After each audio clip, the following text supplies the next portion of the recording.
Today, I'm going to talk about the 4 areas you need to focus on if you want to reduce your screen time. Before I begin, if you've seen any of my videos, I'd love it if you'd subscribe.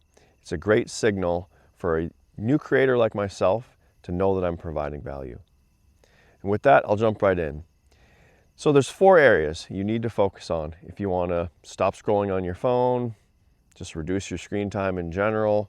And this can apply to all devices, laptops, phones, tablets, even TVs. And it's handy to remember them with one simple acronym, MESA. MESA stands for mindset, engagement, situation, and attention. So the first one, your mindset, is critical to making any kind of change. In fact, this is probably one of the most important areas that you need to focus on that a lot of people don't spend time talking about. You hear it a lot. You hear about mindset being everything, or what you believe is what comes true, and all that kind of stuff. And it's really easy, at least for me, it was easy for me to kind of chalk this up as, kind of mumbo jumbo. But the more I look into it and the more I spend time on this issue and habit change in general, the more I realize how important it is. And so a mindset is really just a set of beliefs that you have about the world. But these beliefs feed into our prediction machine, our brain. Our brain is just a fancy prediction machine. It's really good at making predictions. It's what it's doing all day long. And a belief is like a filter you would place on a camera lens. So think about an Instagram filter. You take a photo and you apply filters to it, and it changes how it looks. Well, our beliefs are the same way for our machine up here, our brain. It changes how we perceive and how we process reality and how we make predictions about the future. That's what our beliefs are doing.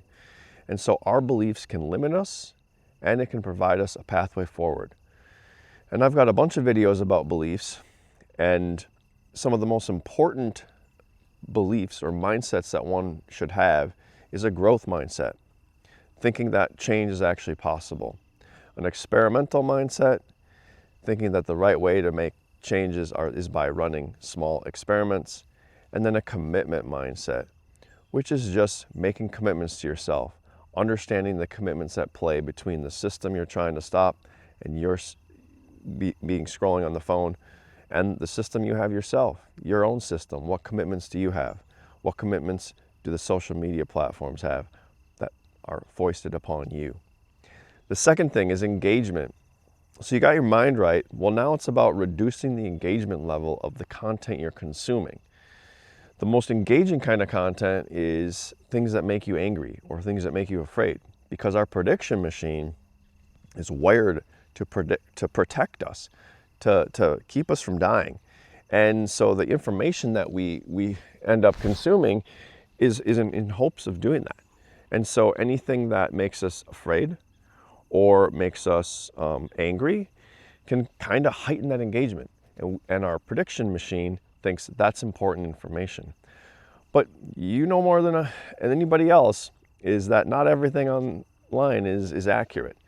And so just because it's making us angry or afraid doesn't necessarily mean it's content that is actually true.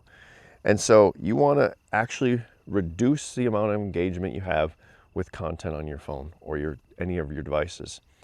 I did this by making one rule for myself, making one commitment to myself. And that was, if it made me angry, I unsubscribed.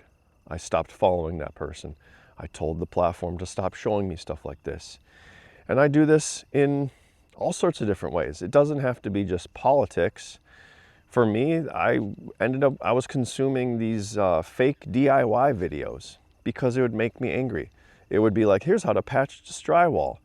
And me, I've patched a lot of drywall in my life. I know that's not the way it's done. And so it would make me angry. I would watch the whole thing knowing that they're doing it wrong. And then I'd go to the comments, and thankfully I would resist posting a comment, but I would see a bunch of people in there saying, that's not how you do it. Well, you're falling into a trap, okay? And there's some people that think that's the right way, and they're engaging it. Thanks for this video. and there's other people engaging it with anger, saying this is not the way to do it. But the anger is actually more engaging. And so those kind of videos are just kind of hacking the engagement algorithm. It doesn't really differentiate between good engagement or bad engagement. So one of the tactical things I started doing, especially on Instagram, was just started to follow artists I like or photography that I enjoyed looking at. It was nice to look at, but it's not as engaging, and so it's a lot easier to stop. So when it comes to stopping, that's about examining the situations in your life where you're using these devices. And that's the third. So your mind's right, you got your mindsets locked in, you've reduced the engagement level of the content. Well, now it's time to look at the situations that you scroll. And take an audit, pay attention to when you're using the phones or devices during the day. What areas of your life? Are you at certain times of day? Certain areas of your life? Or is it a certain mental state? So for me, that's temporal, time, spatial, where, and mental. How are you feeling? And take a look at these situations and really diagnose if there's situations that you can remove the phone. An area that I did was my bedroom. I realized that one of the primary situations in my life I was on my phone was before bed and when I woke up. And so setting a rule for myself, a commitment that I would not bring my phone into my room, instantly cut out at least 2 hours of scrolling a day, if not more. And so that was an easy situation to reduce my screen time by a massive amount. And then I've taken that and I've brought it to don't bring my phone into the bathroom. It's another area. It's small bits of time, but it adds up over the lifespan. Most recently, I've made a commitment to my daughter that when she gets home from school, I'm not going to be on my devices until they go to bed. And I've actually found that once they go to bed, I don't even want to go on my device at all. I would rather watch a movie or watch a TV show with my wife or go to bed or read a book. So find those situations in your life that might be easy for you to cut the device out. And that can be a time of day, temporal, an area of life, physical, spatial, or maybe a mental state. Maybe you're particularly angry at something and then you pull it out, or you're sad, or you're lonely, whatever it is. Take stock of those and see if you can make commitments to remove that from your life. And then the last one, so you've got your mindset, you've lowered your engagement, you've found situations you can remove the phone. The last one is attention. Let's say you were using your phone for 10 hours a day. Many of us might be. It's just a good round number. Let's say you cut that in half to 5 hours a day. Take it from 5 to 2, 5 to 3, it doesn't matter. You're left with more time, and your attention, by the very nature of the content you've been engaging in, is harmed. And so you need to repair your attention. And you can do this in a lot of different ways. You can go for a walk, you can go for a run, you can lift weights, you can read a book, you can actually sit down and watch a television show or a movie without anything on. So it's not necessarily cutting out all content, but it's about engaging in more meaningful, mindful activities that have your sole focus. There's a common productivity hack about habit stacking where you say, oh, when I work out, I listen to a podcast or I watch a TV show. Maybe consider trying not to do that. Maybe just monotask, do one thing at a time. If you're going to do the dishes and you usually throw in your headphones to listen to whatever, maybe try not to, because you want to repair your attention. If you've been consuming short form video, which a lot of us have, it is doing not irreparable, because I'm talking about repairing it right now, it's doing real harm to your attention span. And that's the final step.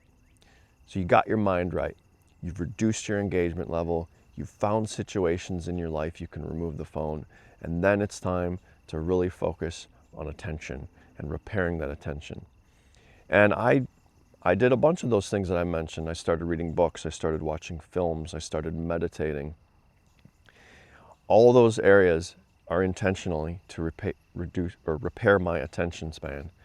And so far, it's been really helpful. But it's not a linear process. It's not going from mindset to engagement to situation to attention. It's a constant cycle. It's an iterative process of looking at which of these areas in your life you need to focus on now and making some experiments on how you can improve those things. And then when that's improved and you've got something figured out, you take stock. Where am I now? Which area should I focus on now? And you keep doing that until you're at a much better place or a much more comfortable place and a better state of being when it comes to you and your relationship with your phone. That's all I have for today. Again, I'd ask you to subscribe if you enjoyed this video. If you know of anyone in your life that's dealing with scrolling issues on their phone or any habit change, let them know I'm here and I'm committed to helping them. Until next time, I appreciate you. Bye.